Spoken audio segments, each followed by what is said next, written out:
अस्सलाम वालेकुम व्यूअर्स, कैसे हैं आप? आई होप कि सब अच्छे होंगे और बहुत अच्छे से अपना और अपने प्लांट्स का ख्याल रख रहे होंगे।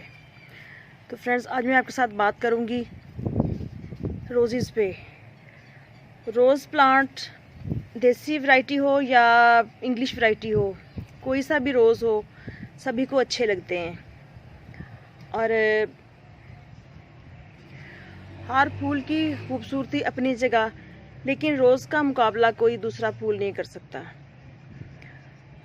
और इंग्लिश फ्लावर्स जो होते हैं, इंग्लिश रोजेज़ जो होते हैं, ये भी कुछ वैरायटीज़ ऐसी आती हैं जिनमें बहुत ही भीनी भीनी सी ज़बरदस्त सी खुशबू आ रही। इंग्लिश रोज़ वाइट वाला, ये भी बहुत ही प्यारा प्लांट है और ये तकरीबन 4 साल से है मेरे पास और बहुत प्यारी खुशबू आती है इसके फ्लावर से। तो आज मैं आपके साथ बात करूंगी कि जब एक दफ़ा तमाम प्लांट्स हमें फ्लावर्स दे देते हैं तो उसके बाद उनको किस तरह से दोबारा मेंटेन किया जाए कि दोबारा हमें ब्लूमिंग दें, और फर्टिलाइज़र वगैरह की क्या रिक्वायरमेंट होगी फिर उनकी। और सबसे जो मेन बात है वो ये होती है कि जब इस तरह से फ्लावर्स खिल जाते हैं, अब इस वाले प्लांट पे बहुत ज़्यादा फ्लावर्स तो नहीं आए बट 3 फ्लावर्स आए हैं, अब ये तीसरा खिला हुआ है। तो पहले ये देखें, जितने भी इस पे फ्लावर्स आए हैं मैं उनको साथ के साथ, जब फूल खिल के मुरझा जाता है तो मैं उनको कट कर देती हूँ, तकरीबन 3 लीव्स छोड़ के या 5 लीव्स छोड़ के। तो ऐसे ही आज मैं आपके साथ इसी टॉपिक पे बात करूँगी, क्योंकि मेरे पास अब जितने भी फ्लावरिंग प्लांट हैं, ये रोजेस प्लांट हैं, तकरीबन सभी प्लांट्स की इस तरह से कंडीशन हो रही है। इनकी जो फ्लावर्स की एज है वो पूरी हो चुकी है। एक तो 2-3 दिन पहले जो ओले पड़े हैं बहुत ज़्यादा, उन्होंने फ्लावर्स को डैमेज कर दिया और कुछ फ्लावर्स की पत्तियां वैसे ही गिर रही हैं। जब एक टाइम होता है 5 दिन, हफ्ता, 10 दिन या 15 दिन एक फ्लावर टिका रहता है, उसके बाद आप खुद से ऑटोमेटिकली इस तरह से इसकी सारी की सारी पत्तियां गिर जाती हैं। जैसा कि ये देखें, आपको नज़र आ रही होंगी, इस वाले रोज़ ने पत्तियां गिराना शुरू कर दी हैं। तो ऐसी कंडीशन में हमें ऐसा क्या करना है? तो सबसे जो मेन चीज़ है वो ये है कि इस तरह के जो रोज़ेज़ हो चुके हैं, इनको हमने तकरीबन, ये देखें, 1, 2 और ये 3 पत्ती छोड़ के हमने यहाँ से कट कर देना है इसको। यहाँ से कट करने का पर्पज़ क्या होता है, क्यों 3 पत्ती या 5 पत्ती छोड़ के हम कट करते हैं? ताकि नीचे से थिक ब्रांच हो जहाँ से दोबारा नोड एरिया से स्प्राउट करे प्लांट। तो इसको भी मैं यहाँ से कट कर दूँगी। इसके बाद ये वाले रोजेस देखें, ये भी तकरीबन अपना लाइफ टाइम पूरा कर चुके हैं, तो इनको भी हम यहाँ से कट कर देंगे। ऐसे ही ये वाला रोज़ है,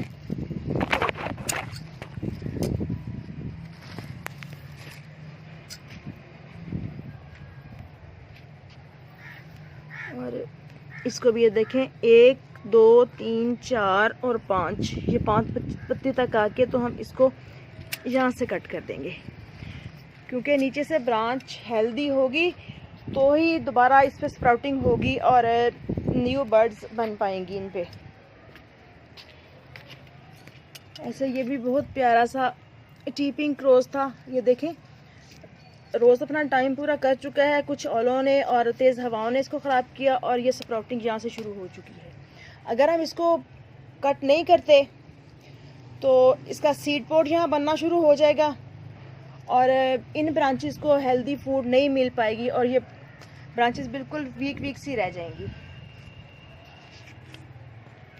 तो ऐसे ही हम इस वाली ब्रांच को भी यहाँ से कट कर देंगे।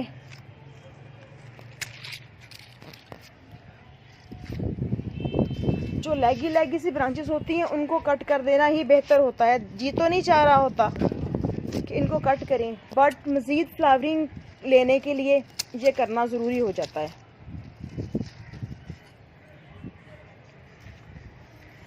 इसके बाद हम चलते हैं इधर, ये देखें, ये भी फ्लावर अपनी एज पूरी कर चुका है और कितनी लैगी सी ब्रांच है इसकी। इसको हम यहाँ से कट कर देंगे।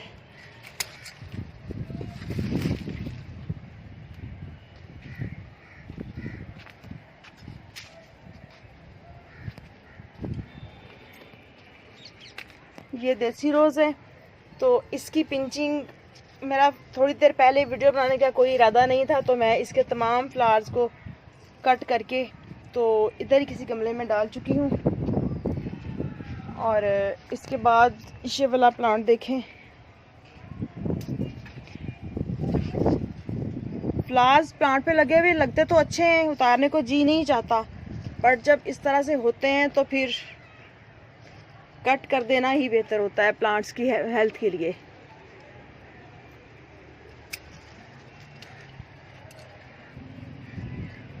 इस तरह से इनको कट कर देना है सबको हमने।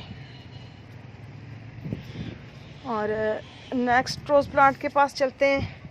ये देखें, ये सारी की सारी ब्रांचेस मैंने अभी कट किए हैं। तो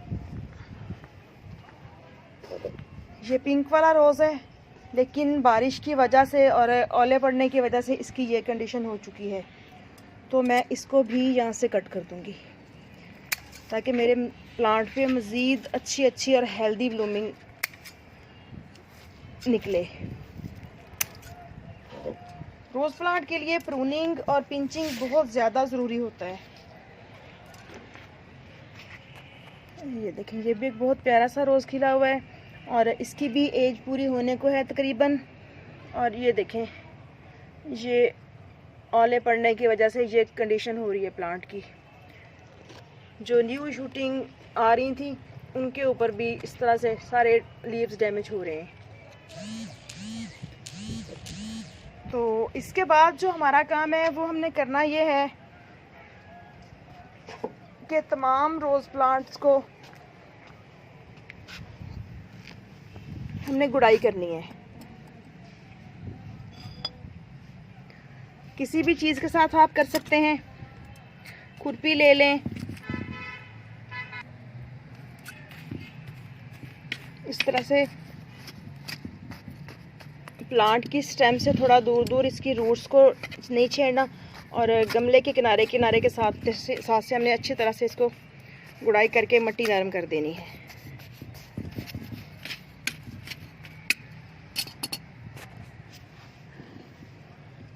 ताकि इस तरह से मज़ीद हेल्दी बर्ड्स आ सकें और प्यारे प्यारे से फ्लावर्स देखने को मिले हमें।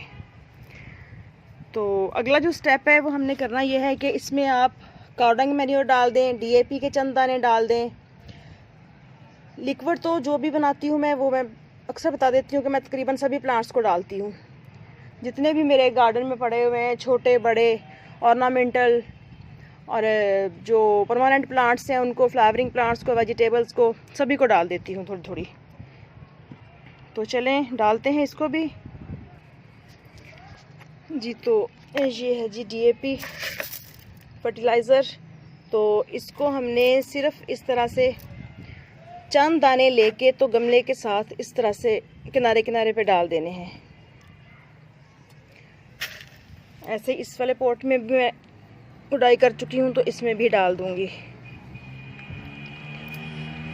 और अगर मिट्टी गीली है तो ठीक है, अदरवाइज़ आप इस गमले को शाम को अगर फर्टिलाइज़र डाल रहे हैं तो सुबह आप इसमें पानी डाल दें आहिस्ता आहिस्ता, जिससे ये डिज़ोल्व होके आहिस्ता आहिस्ता प्लांट्स को मिलती है। डीएपी से प्लांट्स की जो रूट्स होती हैं वो भी मजबूत होती हैं और फ्लावरिंग क्वांटिटी जो होती है वो भी बहुत ज़्यादा इंक्रीज़ होके आती है।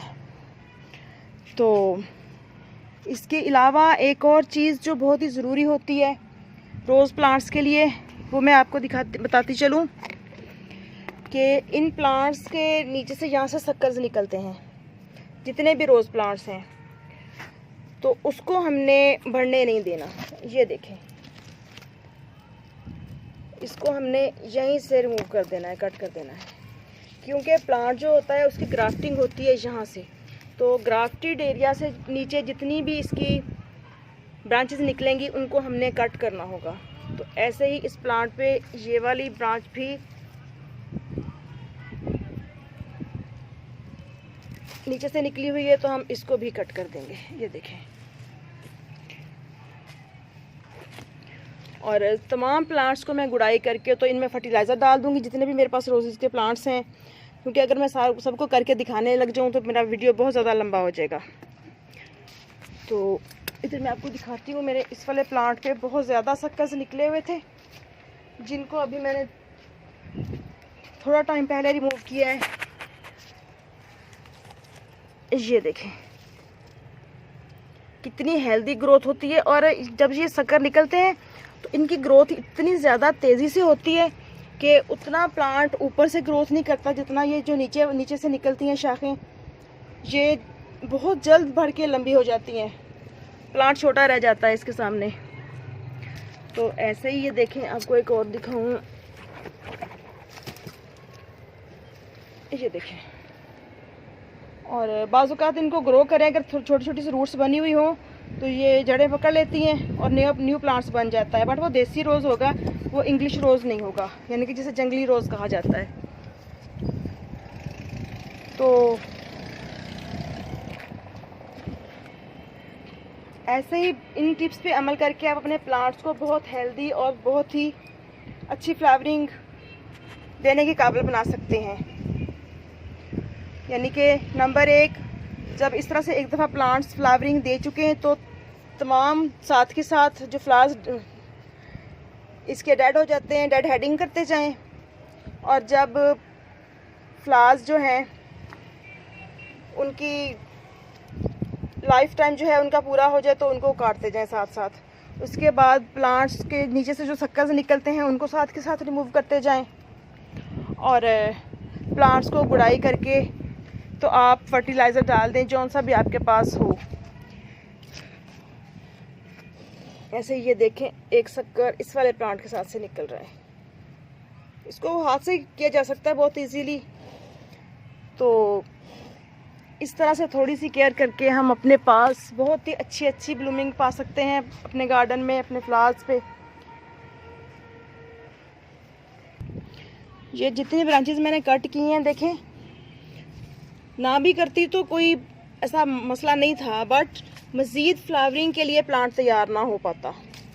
तो इसलिए अच्छी फ्लावरिंग के लिए इन रोज़ प्लांट्स की कटिंग करना बहुत ज़रूरी होती है। तो ओके फ्रेंड्स, इजाज़त दीजिए, इंशाल्लाह फिर मिलेंगे किसी नेक्स्ट वीडियो में नेक्स्ट टॉपिक के साथ। दुआ में याद रखिएगा, चैनल को सब्सक्राइब करना मत भूलिएगा, और बेल आइकन भी प्रेस कर लीजिए ताकि मज़ीद आने वाली वीडियोज़ के नोटिफिकेशन फ़ौरन आप तक पहुँच सकें। अल्लाह हाफिज़।